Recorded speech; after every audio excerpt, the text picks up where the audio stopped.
Good morning, ladies and gentlemen. I'm Dave Crouch, and this is Policy Talks, brought to you every month by well, not every month, but a lot of months, by the Williamson Inc., our Chamber of Commerce here in Williamson County. And we're back after a couple of months recess, and we'll see if we can get back in the groove smoothly. We might have a hiccup here and there, but just glad to have a bright-eyed crowd here at Williamson's Columbia State, not Williamson State, Columbia.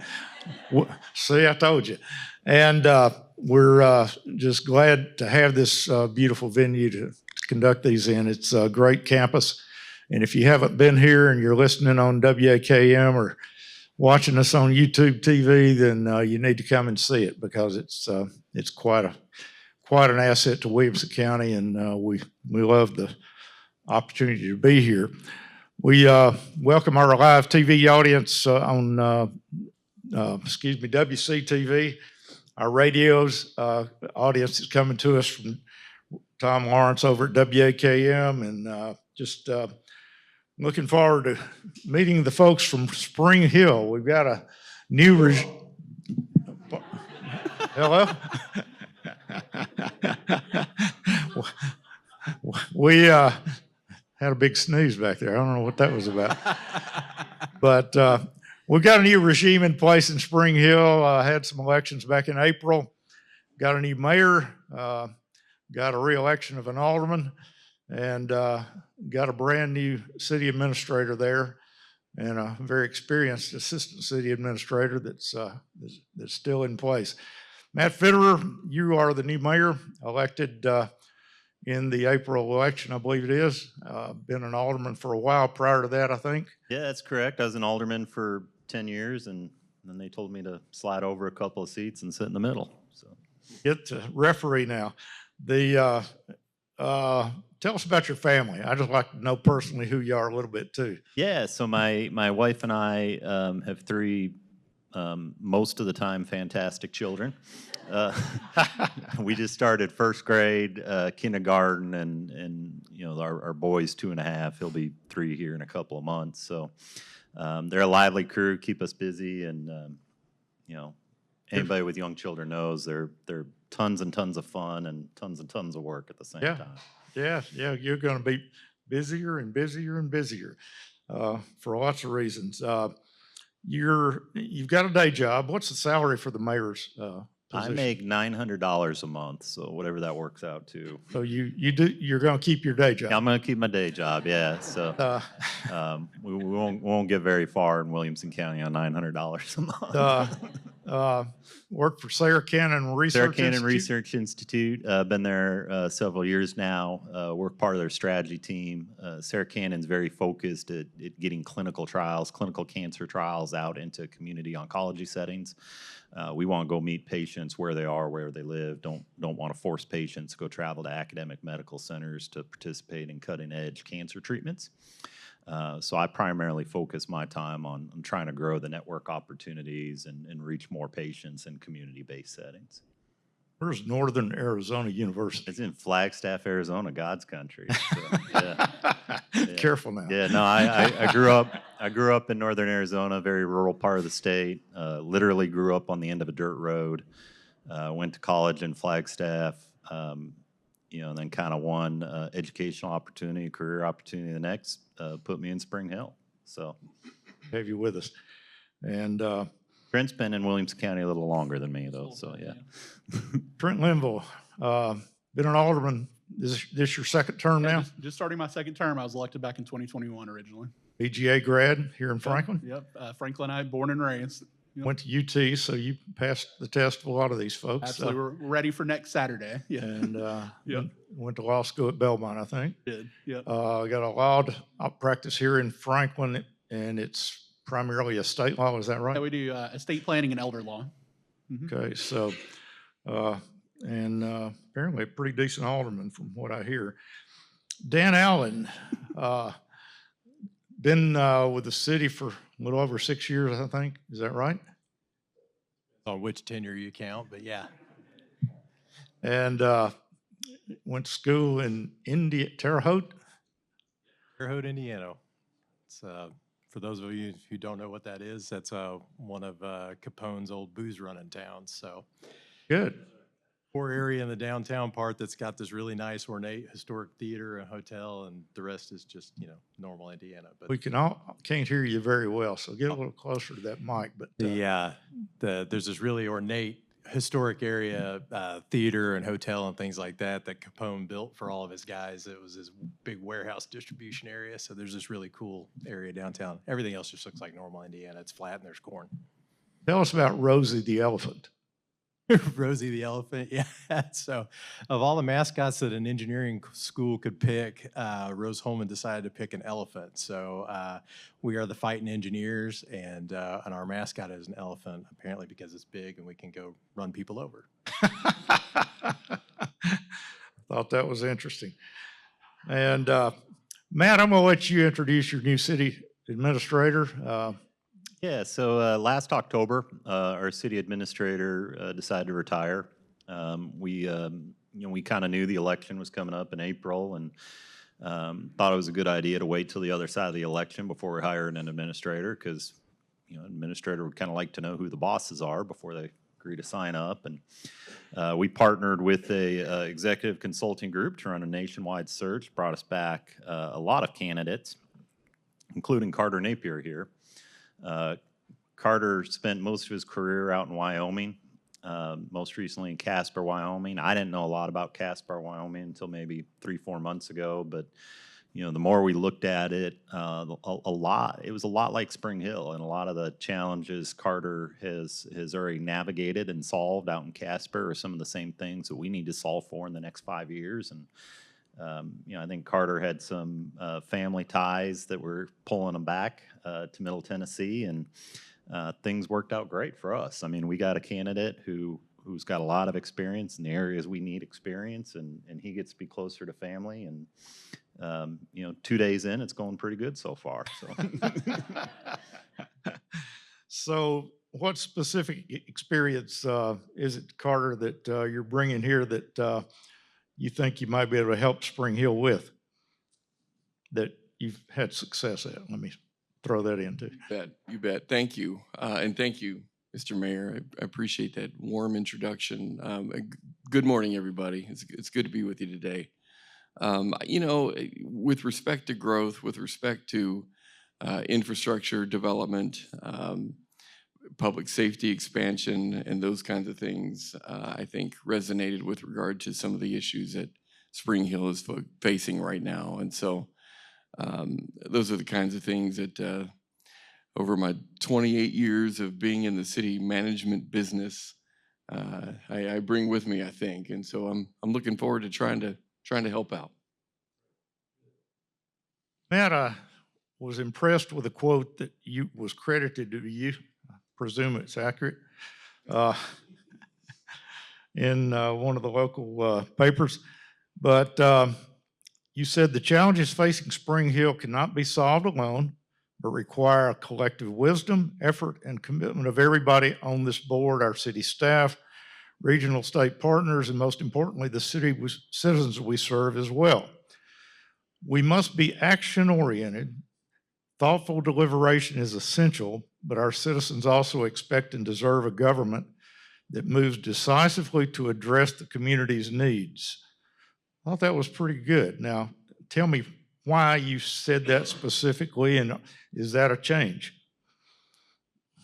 the change, I don't know. I mean, it's kind of been my philosophy the past, several years as alderman and now mayor that, all the easy problems in Spring Hill are solved. Those are done and out of the way. And, it's the big complex problems that are left. And I don't think there's a single municipal government entity in Middle Tennessee that can solve all those on their own. I mean, it takes partnership with other municipalities. It takes partnerships with the counties. In Spring Hill, we're both blessed and cursed to have 2 counties to partner with, and the state and the various state agencies as well, and then certainly private partners. We can talk about some things here this morning that it's really leveraging relationships with private development and private partners that have helped accelerate things. And you don't want government to be reckless and make decisions that negatively impact lives quickly, but we also can't sit and deliberate on an issue for 6 months. We've got to get things done. And that's true about every city in Middle Tennessee. Every city in Middle Tennessee has needs, and people want to see results. We're a results-oriented business, and it's time to go. We're not going to have analysis by paralysis in Spring Hill. I think that's a problem in a lot of municipalities, is just getting things done because people can't make decisions. So I thought that was a apropos statement I to think make. a lot of times, people got their priorities and maybe their list of top 10 things, and they want to take care of the number one thing and then the number two thing. And my attitude's a little bit different. As long as it's on the list, let's do it. Who cares if it's not the top thing? Well, you've got a PowerPoint that's maybe got your top 10 on it. So Well, why don't we move into 10 that? things that I don't even know if it's 10 things. There's a couple things that we I didn't thought count was, them. was worth talking about. And, we recently gave a State of the City address that, kind of covered this and some other things that are happening in Spring Hill. And so we thought we'd share some of the highlights here this morning as well. I always like to start off by letting people know that, we really view our budget in Spring Hill as a statement of priorities and not just a financial planning document. And 75% of our budget this year is going towards public safety, roads, and utilities. And those are three things that we think most citizens can generally rally behind or as good investments. And so starting off with some of the recent public safety activity we've had. Back in May, we opened our first ever dedicated police department headquarters. Police department was previously in a rented building that was not designed or constructed for law enforcement, and actually in two separate spaces. So we've got everybody under one roof now. I forget the square footage of the building, 60,000 feet, something like that. It's more than we need, so we've got space to grow out in this space for several decades to come. And very, very happy with how this project turned out. And, this is an example of those public-private partnerships. The city did not purchase the land this station's built on. It was donated to us by a developer. They were coming through with a rezone application and wanted to do something that was positive for the community. And, location-wise, it worked great for police department. And I think it's 5 acres that they ended up giving us. And, again, helped accelerate the project because took costs out of it. Another project we're real excited about is the construction of Fire Station 4. This will be the station that responds to incidents in June Lake and out on I-65 for us as well. It's been a project that's a long time in the making. Back when Rick Graham was mayor is when we actually acquired this land, and the board was very forward thinking at the time that fire stations are important where they're geographically located because that dictates response time. So, we were fortunate enough to grab some land several years ago that was in the right location, and now we're getting around to building the station. Mitchell Earwood was a firefighter of ours who died in May of 2020, and this station's actually going to be named after him as well. So this is actually going to be the Mitchell Earwood Fire Station number 4. We expect to open it up in November of this year. Trent's going to talk about a couple of the road projects here since he's been very involved the past several years working on these. Yeah, thank you, Mayor. So the first, these are a couple of local road projects that we have ongoing. So the first one is the Buckner Lane widening project. And so this is our, one of the primary north-south roads here in Spring Hill. And it's being improved in correlation with the June Lake exit. And so we've kind of had to take this off in phases. So the segment, from Thompson Station Road to June Lake was built by private development, part of the June Lake system there. So that is completed. That's been open for a while. The second segment that you see there, the north segment, is between June Lake Boulevard, and then it goes down about halfway to a neighborhood called Wades Grove. and runs past Summit High School and Spring Station Middle School. And so that segment is actually finishing up right now. So that's going to bring some pretty significant additional transportation infrastructure to that area where there's a lot of residential there that's trying to get to that June Lake area with some additional traffic signals. And that should be finishing up in the next month or so, where that will be completed. And then you can see that southern segment runs down to Duplex Road, and that construction just got underway on that segment. We project that to be done sometime towards the end of 2026. So that's going to be a really significant project for us in Spring Hill to provide some additional north-south connectivity there. And then kind of to build on the theme of partnership that we've been pushing forward in Spring Hill, we have the Crossings is a significant retail development in Spring Hill. And so there is a project called Legacy Point that's building in that same area. And what they're doing is they're building Crossings Boulevard, which will connect the Crossings to Kedron Road. And the great thing about that is being delivered with fully private dollars.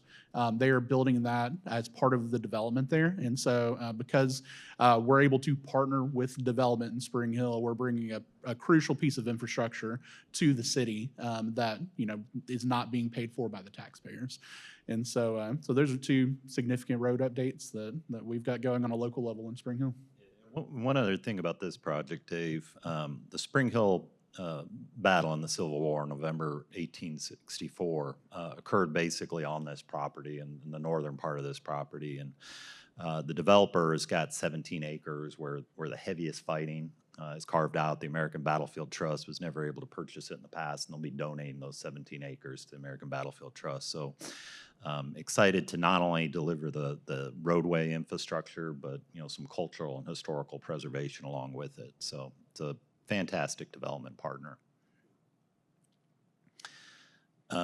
Spring Hill, 2 weeks ago now, we agreed to a consent order through the Tennessee Department of Environmental Conservation for a sewer connection moratorium. The short story is we've got a plant that you see there on the screen that can treat 5 million gallons of wastewater a day. We send about 4.2 million gallons to it right now. Projects such as Legacy Point, those other projects that are vested and approved are going to consume the remaining capacity. And so, I'll let Dan Allen get into it here in a little bit, but Spring Hill is the one community in Williamson County that's in the Duck River watershed. Dave, I know you know a lot about the Duck River and some of the environmental considerations that are there. And we're not able to discharge additional treated effluent into Rutherford Creek because it rolls down into the Duck. So our ability to expand the plant and our ability to then allow for more economic growth beyond what's already vested is tied to finding a wastewater treatment solution that does not involve a discharge into the Duck River. And that's where Dan... Can I ask a hypothetical question? Sure. If the Columbia Dam had been built as planned 50 years ago, would there be enough flow in the Duck River to Carter, you allow want to take that? a little more? I honestly have no idea. I don't know if you want to try to Dan, take a stab at that tackle one. that one, will you? I have no idea. Well, it certainly would have helped quite a bit. Unfortunately, I think that that moment of time to potentially do something related to that has passed. And so We'll have to respectfully disagree on that, but dollars being put in the community to help do it. Yeah. So, All right. Look, the plant expansion itself is straightforward. The biggest problem is, those pretty green and red buildings there where we need the expanded plant to be. Well, that's where our public works is currently located. So to get to a sewer plant expansion, we first have to move the public works facility. And again, the largest part of the challenge is, that treated wastewater effluent, what are you going to do with it? Tennessee allows body of water discharge. We can't do. They also allow drip fields. So I know back when Dan Allen was Alderman Dan Allen, we put a couple of pieces of property under contract, looked at the soils, tried to make it work. And ultimately we got to an answer where, number one, this was cost prohibitive. Number two, if we tried to do this in areas where we could reasonably pipe the water, it's also where our economic growth is going to occur. So we'd be eliminating that. So we did land on a proposed pilot solution through an advanced purification project that's really kind of become 98% of Dan's life. So why don't you tell them about this? So the advanced purification program in Spring Hill really came out of discussions going all the way back to 2018 with the state. We saw on the previous slides, we generally know what to do kind of inside the fence at the sewer plant in terms of expanding and going forward. And we know how to expand to actually double our treatment capacity inside the fence. But the main problem that we've not been able to solve until recently is what do we do with the extra treated water and where do we put it? Because if we can only put 5 into Rutherford Creek, but we need to expand up to 10 with all the growth that's happening, that means there's another 5 that we have to do something with. And so out of a lot of discussions and meetings with TDEC, we actually went and had a meeting with them. We tossed out, I think, 15 different options of different things that we could do. We talked about alternative sites to build second treatment plants, doing distributed systems, the land application-based system that Mayor Fitterer referenced. We had put numbers together on that. We were looking at well over, I think, $80 million just in buying land, just because of real estate prices in the Spring Hill area, just to get dirt to even be able to land apply that effluent to. And so that was before we put a single foot of pipe in the ground to serve it or connect anything like that. There's not one big giant piece of property that works for that. And so as we were talking with the state, that just didn't seem like the best use of our ratepayers' money, our taxpayers' money. And ultimately, what we landed on was this idea of building essentially a reservoir. And so right now, if you look at the systems in Spring Hill, our water plant is tied directly to our intake on the Duck River. And so the water that we pull out of the duck, we send it right over to the water plant, we treat it in the water plant, we put it in the system. What the reservoir does is it gives Spring Hill some much needed resiliency over time. It allows us to have a facility that could store at least 200 million gallons a day. And really what that would do is that becomes a primary water supply for Spring Hill. We expect, because of the challenges, particularly on the environmental side and from a regulatory standpoint with protecting the Duck River, that there will be times during drought where we get orders from the state in the future that say, hey, the water level in the duck has gotten too low, you've got to turn off your raw water intake. So we know that now. We've got to plan for that now. That scenario is eventually going to happen. So what do? Well, we can't turn around and just tell the community, hey, you know what, we're going to need you to hold off on taking showers for a week or two, and if you all could just do that, that'd be great. Like that's not realistic. What this project does is it allows us to run off the reservoir. So if we turn off the intake, we've still got 200 million gallons in that reservoir that we work with, and we can start drawing down off the reservoir. So there's a water component to it in terms of drought resiliency that gives Spring Hill a lot of resiliency no matter what kind of drought situation may come in the future. And it allows us to provide water to our citizens in a way that the environmentalists are very happy as well. So it's a very nice compromise on that front. On the wastewater side, it also serves a function, and that's where the advanced purification part comes in. So basically, we will take the effluent that above 5, so that extra 5 that we don't have any place to put it, we're going to run it through this advanced purification process. It's going to take it to almost a drinking water standard. That water that comes out of it, it'll be cleaner than the water coming out of the Duck River. And then we're going to send that to the reservoir, and we're going to blend it in the reservoir. And then that will come to the water treatment plant and then ultimately be treated again and go into the system. So technical terms are used to refer, they're oftentimes referred to as indirect reuse because we're not directly piping it in. We have an environmental buffer, which is this large reservoir. The city about a month and a half, 2 months ago, closed on a piece of property. So we now have about 150 plus acres to work with for the reservoir system. And not only did we buy that property to put this reservoir system on, it also took an entitlement, an entitled development off the table that was about 1,200 residential units. So by using some strategic fund balance, we both have secured our future to build this facility, as well as taking a significant amount of pressure off of our sewer plant. So we're really excited. The state's really been great to work with, and really hope to continue leading the state with this effort. A couple of things about this that I always like pointing out. I mean, what we're talking about doing is already what's occurring in the river naturally, right? City of Lewisburg and all Marshall County, they put their discharge in the river upstream from Spring Hill. We're already blending treated water. Now we're talking about treating it a second time, putting it in a controlled environment and pulling it back out. This is already occurring.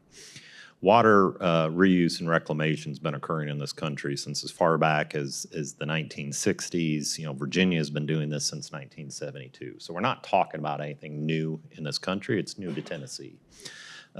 State of Florida, state of Texas, they've got over 200 utilities running similar systems to this. So again, while this is new to Tennessee, this is not new, and this is not a solution that you find out west in arid climates.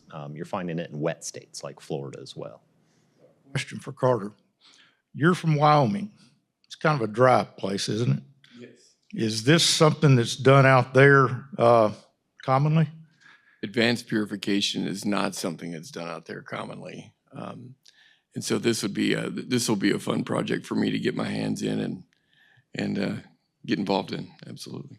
Thought you might be able to tell us how the public reception to something like this is. I think Louisiana just went over their 80th. 10 years ago, Louisiana didn't have any. I think there are over 80 utilities operating. Louisiana's wet. This isn't just a dry state thing. One thing that you might not catch from just reading the media or might overlook is that you're going to treat the water before you put it in the reservoir.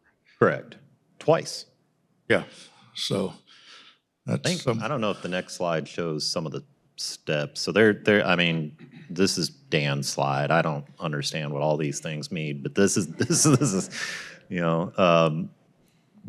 chemical, physical barriers, UV light, maybe some magic. Yes, there's a little bit of wizardry. It's a carbon-based treatment train is how we refer to it. And like I said earlier, it will treat the water to a higher standard than what's currently coming out of the duct. And I think that's really important because as we work with the state and we have to help develop a regulatory framework for this in Tennessee as well. One of the discussions that we're having is what level of treatment do you take the water to? And lots of different states have varying degrees that they go to. If you look at the California model, they take it to a very, very, very extreme. And so if you were just say, hey, we'll go adopt the California model, why wouldn't you just go do that? Well, it's because it's very expensive. I think just from a common sense standpoint, if the water in the duct is already good enough to draw out of it and send to our plant and treat it and then put it into our system, can we not characterize that and quantify that and set that as the standard that we then treat to on these systems? We don't have to get crazy with this. There's some common sense thinking that we can put into place that makes sense to regulate it and allow it to go forward. So the benefit of this carbon-based system is if you really dig in and research it, there's some reverse osmosis-based systems that you'll hear about more out west. And some of the issues that we have with those is that they have some byproducts that have to have some extra treatment, things like that, whereas this carbon-based system seems to be much more ideally suited to our water, our geology, our hydraulics, our area. Moratorium, if I understood it right, is for about a year. No, it'll be longer than that. So the moratorium the connection moratorium will remain in place until we can move public works, build the advanced purification plant, build the expanded sewer plant, build the expanded water plant, build the reservoir, connect all the pipes in between it. So there's a lot of work. This pilot part of the process, we've agreed with TDEC that it's going to be a 12-month pilot. So we're going to have 12 months worth of data knowing this is safe before we go start the building of the advanced purification plant itself, the reservoir and the pipes connecting them. So I'm not going to guess on timelines, but it's it's longer than a year. It's also important to note that, usually when we hear the word moratorium, we just automatically assume full shutdown. If you look at the actual order that we agreed to, that's not what the order says at all. You got a little light reading before bed, right? Because we've been transparent and open and we've gone and just worked with the state on the front end of this, we haven't hidden from any of this. The first step to solving a problem is admitting that you have one in the first place. And I commend our board for taking that head on and doing that. That's put us in position with the state where we've regained a lot of credibility. And so that consent order is not a full shutdown of economic activity in Spring Hill. The big multi-phase vested projects, they get to continue on. It's only new things coming in because we've done enough work and we've done enough planning to know that we've allocated all the remaining capacity. So our big ticket projects can still proceed forward, and we're going to go as quick as we can on these programs to try and avoid any gap outs on it. Projects do have the opportunity to do on-site solutions as well. I mean, we just saw a national retailer in front of the board Monday evening. It was this week, right? Monday evening, proposing an on-site solution. So they're an unvested, unapproved project, but bring it forward on site. And again, that's not anything new. I mean, that's how the town of Thompson Station does it. That's how the city of Fairview does a lot of things. So there's paths forward for development to continue. It's just not a new unvested project connecting to this public sewer. Notice you passed the resolution or agreed to it or passed your version of it August 18th, I think, your August 18th meeting. Didn't go into effect till September 5th. Now, was there an avalanche of people trying to get in under the rug before the hammer came down? Or? And look, we've been talking about this coming for several months now. I mean, certainly since April when post-election, we've clearly communicated to people this is coming. So that rush started several months ago. There's some people who somehow just found out about it last week, and they're a little late to the dance party. So, one of the things that we did a little different on that, though, is that oftentimes when you see these stories in the paper from other cities in Middle Tennessee that have done things like this, it always seems to read to me that they've known about it, that maybe they've hit it a little bit, and then just like all of a sudden it sort of comes out right before a deadline and it drops on an agenda and bam, there's an ordinance to pass a moratorium. We literally did the exact opposite of that. We've been facilitating stakeholder meetings for almost a year, getting people ready, educating them, explaining what's going on, talking through the issues. And so most of our residential and our non-residential key stakeholders, including their investors, have been made well aware. We've been working with them on an individual basis, and they've been working on contingency plans for quite a while. The good news is, knock on wood, so far there have been no legal actions taken. I'd like to leave some time for questions from the audience, but I've got about 10 more items I want to cover. So let's kind of go through those fairly quickly. A minute at a time, Matt. Sure. A simple site showing where that future reservoir is going to be. That's Interstate 65 next to you. So at some point when you're driving down to the beach, you see a big 200 million gallon reservoir in Spring Hill. Now you know what it is. Hurt Road Park project. We purchased this parkland a little over a year ago without any clear ideas about what we were going to do with it. We had a private group come to us looking to fund construction of some soccer fields with their dollars. That's just north of that's Allendale Elementary School that you see. So we got a private group coming in to fund some public park facilities. And I would just want to talk real briefly about the Battle of Franklin Trust. That's Ripavilla that you see there on the screen. The Battle of Franklin really started as the Battle of Spring Hill the day before. So we've partnered with the Battle of Franklin Trust for I think 3.5 years now to manage the property, tell the story leading into the Battle of Franklin. And we're just real excited because they've recently closed on an additional track of of battlefield land, and we've extended our relationship out with them for an additional 10 years. So I know everybody here knows that the Battle of Franklin Trust had a lot of success here for the past several decades, and we're excited for a long-term relationship with them in Spring Hill as well. I think that's it. Plus, what's going on with GM and Altium? You hear that they're going to double the capacity of the plant, and then you hear that electric vehicles aren't selling, so nobody's doubling capacity anywhere. What's going on? Yes, there's been 2 announcements come out of those organizations recently. Number one, the Cadillac line decided to cease production of the XT6. And GM's decided to replace that in Spring Hill with the gas-powered Chevy Blazer. So it's being manufactured in Mexico right now. I believe it'll be up here in late 26, early 27. So that'll replace that vehicle line. And then the battery plant, just 2-3 weeks ago, they made an announcement that there is I'm going to get some of the terms wrong, but there's a cheaper version of their battery that's made out of fewer rare earth materials. So it's more reasonably price point, and they're going to start producing those batteries in Spring Hill as well. So, capital investments as far as retooling the lines, but it's not much in terms of job creation because it's replacing an existing vehicle and shifting production a little bit. And I'll add one thing to that. I got the opportunity to tour GM with the group a couple of months ago. One of the things that I was struck by is their assembly line actually has the ability to, on the fly, switch from gas-powered to electric-powered production. You see both of those vehicles going down the same line. So the way that they've established things is really impressive because they can respond to market demand based on that. It is their largest plant in North America. Something like 75% of the engines that they put in trucks and SUVs are manufactured there. So even without the vehicle lines, there's a lot of activity going on there. Airport. Tell us about the airport that is being discussed.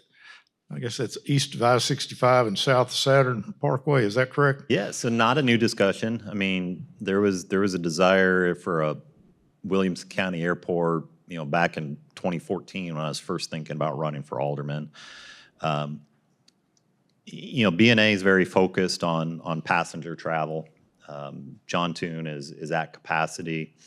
TDOT Aeronautics, I know we think of TDOT as roads, but aeronautics is transportation as well. They put out a systems report back in 2020 that basically said Oak Ridge and South Williamson County are the 2 areas in the state that would benefit the most, and the system would benefit the most from a general aviation airport.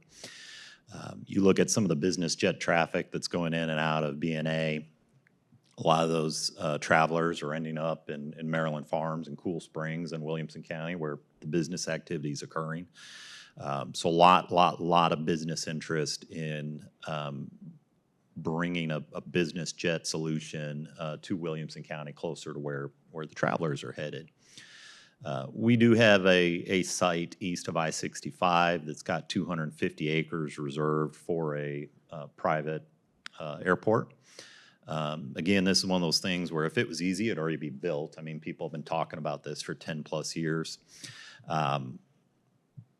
If it is constructed, it'll be a private airport constructed with private dollars.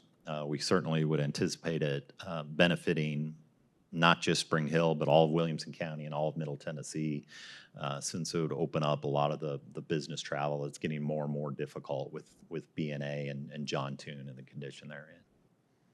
So I know at one time there was a rumor that went around that Saturn Parkway would then be extended over to Lewisburg Pike, 431, as maybe a part of that process. Is that dead on arrival? No, I think the private development and the various agencies at the state are looking at that as an opportunity, and several others as well. So, again, if this was easy, it'd be done already. So. What about June Lake? The traffic on I-65 between Saturn Parkway and 840. Is there any hope of ever getting that maybe smoothed out a little bit? I'll take that one. Yeah. So obviously, traffic on 65 heading north into Franklin is nothing new for Spring Hill residents. Now, June Lake has added an element that's added to the traffic concerns there. And one of the things that we recognize is that it takes that regional collaboration to move those things forward, right? So we put together a resolution that our board passed, but then we also had passed by the City of Thompson Station, City of Columbia, Murray County, and Williamson County.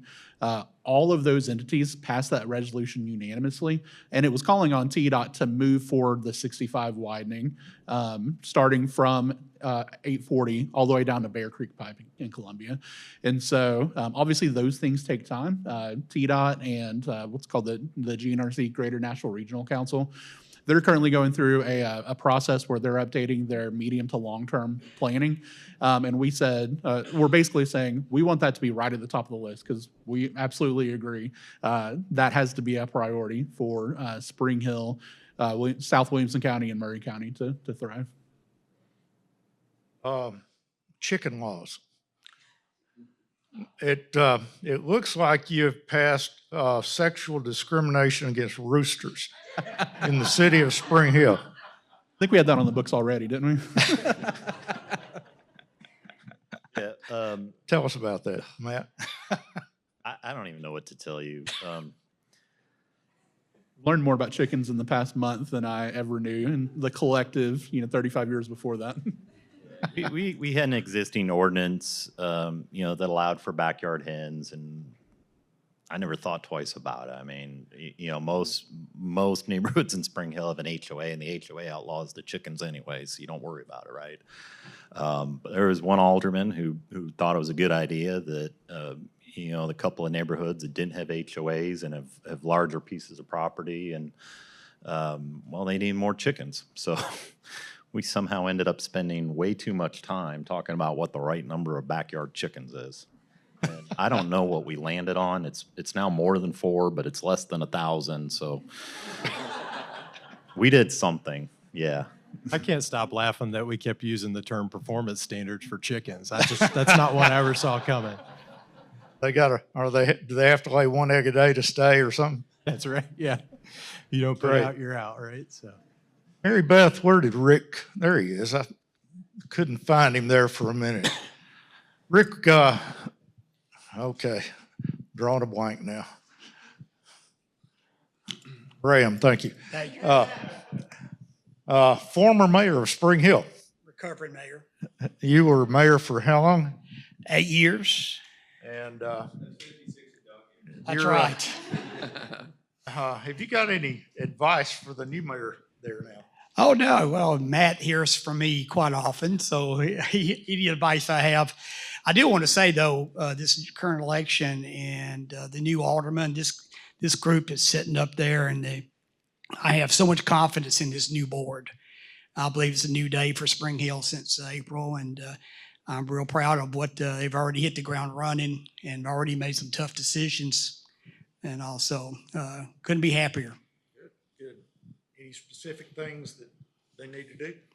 Well, they're focused on the right things. It's always a balancing act. I was talking to Matt yesterday, and being mayor is like a juggling act with you got plates on every finger and toe, and Right. one gets wobbly, you run over and spin that one, and you do this one. So it's a juggling act, and when you've got a growing city like Spring Hill, it's going to be that way. Well, stay with him. Keep him afloat. We got time for a question or two. Is anybody, Kel, you're going to have to ask one if nobody else raises their hand here pretty quick. But Tom Lawrence always has one. Well, young lady, we will open the floor to you then. Tell us who you are and ask a question. Good morning. I'm Kelly Mayo with the Williamson Herald. On the, oh goodness, I've already forgotten the name. The Burke Road with the soccer fields you mentioned a few minutes ago. Do you have a timetable for when that might be completed? Yeah, thanks for the question, Kelly. No is the short answer. Where we're at with the process, the organization we're partnering with is King's Hammer. They're located out of Ohio. They run similar programs in Florida, Ohio. They got a program in Murfreesboro. They wanted some assurances from the city that we were interested in participating in something before they spent a lot of money on design and engineering work and putting together grading plans. So we've basically got a year period now for them to go do some diligence, make sure this works for them before any kind of construction improvements would occur. Tom Arms always has a curveball for our guest. Tom, go ahead. I'm a Spring Hill taxpayer. Okay. And it's getting more expensive to live in Spring Hill these days, but not nearly like it is in Franklin or a little farther. The only thing I'm concerned about anymore, I know taxes are going to go up. I know water bill is going to go up. But what concerns me is that I'm a former city judge. Spring Hill appears to be a violent place now. Is that the news media or is that the fact? I wouldn't characterize it as a violent place, Tom. We've had a couple of incidents recently. We did have a homicide within the past couple of weeks where our police department did apprehend a person of interest who's, going to be indicted within 2 days. Unfortunately, I think you're going to have varying levels of crime in every community, but I feel very good that we're investing in our public safety infrastructure like we talked about, and not just physical buildings, but people and tools as well. And they were able to resolve open cases very, very quickly. Quiet crowd this morning. And I'm out of practice. We had a 2-month recess, and I ran out of questions before the hour's up. But Creed tells me that's not a problem if we wind it up. Go ahead, Jeff. Let me get to you. But hold on. Got moving as fast as you usually do. Yeah, that's How do y'all feel about just the system in Tennessee broadly and for local governments to be able to raise the revenue you need to be able to invest in infrastructure to support the growth? Because we see the good in the growth, but it brings the infrastructure challenges that you've been talking about today. Do you have the tools under your existing mechanisms to raise money to build that infrastructure? I'd like more tools. I know Mayor Anderson has worked for a couple of years now to allow counties to recapture part of the transfer tax on real estate. I'm real bullish on the infrastructure development districts that the legislature authorized here in the past couple of years. That's a tool that is now available, hasn't been used yet. We're fortunate in Spring Hill. We have our adequate facility tax. We have the ability to create special districts. We've done some TIF financing on projects. We were able to collect impact fees. Because Tom's concerned about property taxes, we try to keep those as low as possible. We're the lowest in Murray County, not the lowest in Williamson County, but we're the lowest in Murray County. And we have lowered our rates twice within the past 5 years when I was budget and finance chairman. So between that and the growth that we're seeing in June Lake and Legacy Point, we feel good that we're going to be more sales tax oriented and less property tax oriented, which I think is the trend you see across the state and the activity that the General Assembly is trying to encourage as well. So go ahead. One word to that. Specifically around road funding, some of these big projects like 3165 that are collaborative state projects, what we've heard statewide is that the TDOT funding model is something that's a real challenge around our road system, and because we're seeing projects like June Lake where the need is clear, but what we've heard is there's a big queue of projects that need to be done where there's only so much funding to get to those projects. And I know that Williamson Eeks worked on a project with Mayor Anderson to recapture some of that revenue to go directly towards road funding. TDOT had a road funding proposal that was considered last cycle of the state, and I think is up for consideration again. So I think that is something I think needs to be revisited, because with all of the growth, the growth-oriented policies that the state has, it's local governments are shouldering are looked at to shoulder a large portion of that. Absolutely, right. So TDOT's been clear they expect more local participation to move projects forward, and you know, TDOT and the state elected officials also like champion that Tennessee has no road debt, and that's true at the state level. It's not true at all at the municipal level. You know, when Spring Hill wanted to accelerate the widening of Duplex Road, we agreed to buy the right of way. I'm still carrying $8 million worth of debt to widen a state road, but the state gets to say they don't have road debt, right? June Lake is similar. To build that interchange, we took on about $24 million worth of debt that Tom and the other Spring Hill taxpayers are gonna pay for the next 20 years to build a TDOT project, but you hear TDOT in the state say, well, we don't have any road debt. Yeah, because it's all being borne locally.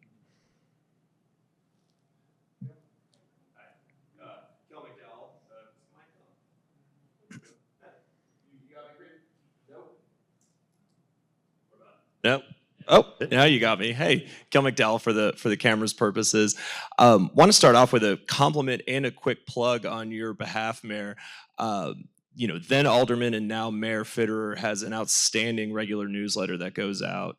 Really breaks things down on the municipal level to give those explanations in more plain English, you know what I mean? Like to really kind of break down these complicated terms and the jargon that we always come across, and really want to applaud you on that one too. And you and I had got to talking before the program about your annual budget survey to really get those residents' pulse in terms of what they prioritize, what they would like to see, and what's important to them. So we're almost 2 months into this new fiscal year's budget. I would love to hear a little bit of color in terms of how this budget really reflects those priorities that were expressed by the residents, and any highlights that you'd really like to shine a light on as well.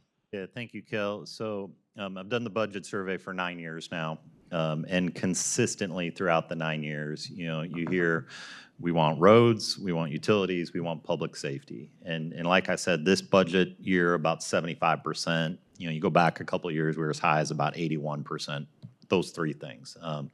I feel very good about those priorities. I feel very good that when our sales tax revenues exceed our property tax revenues, we've got an appropriate structure in place. And those things are consistent with what citizens want. You know, they want to see other things as well. They want to see, you know, some of the park projects accelerated. Well, we just talked about, you know, leveraging opportunities with private development on Hurt Road, and, you know, Battle of Franklin Trust preserving open space. You know, they want to see additional things around building a library.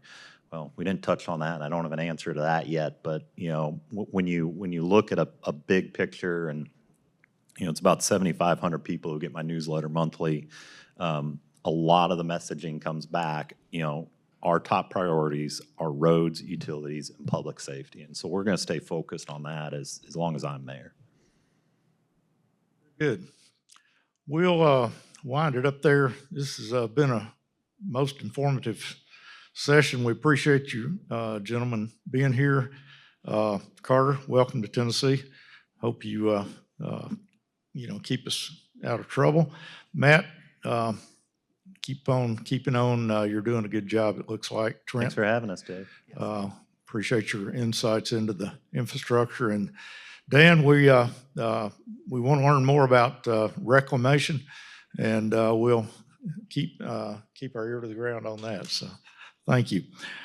Always thankful to Columbia State Community College, Mary Beth, Dr. Shane Hall, Bob all work hard to make this come together. The media partners we have, it wouldn't happen without Creed Henderson and his crew from WCTV, and Tom Lawrence and WAKM, and Williamson Herald team. We appreciate their help and their partnership. Got a couple of sponsors that kind of make a contribution to help make things go easier. And Brady Cannon over there at Vanderbilt University, I think it is. I get that wrong every time. They switched from medical, or from university to medical, and I'm still reaching back there. But Brady, we appreciate your help. AT&T is also a partner, and who's our contact there? Okay. And our most important person or entity involved in this is the line leadership group that supplies the coffee in the morning. They're our local McDonald's franchisees, and Terry Wimke is normally the deliverer. She was not able to do that this morning, so Kel, you get the kudos for that. But we appreciate what they do. Matt Largen back there in the corner is the quarterback of the Williamson Inc. staff, and he does a good job, and we appreciate the chamber giving me another contract to do this for another year here a while back, and enjoy doing it. Next time we get together will be September 26th. Our guest will be Nelson Andrews, the new mayor from the city of Brentwood, and look forward to having y'all back and learning, what's new and what's planned for Brentwood. So thank you very much for being here. Look forward to having you back.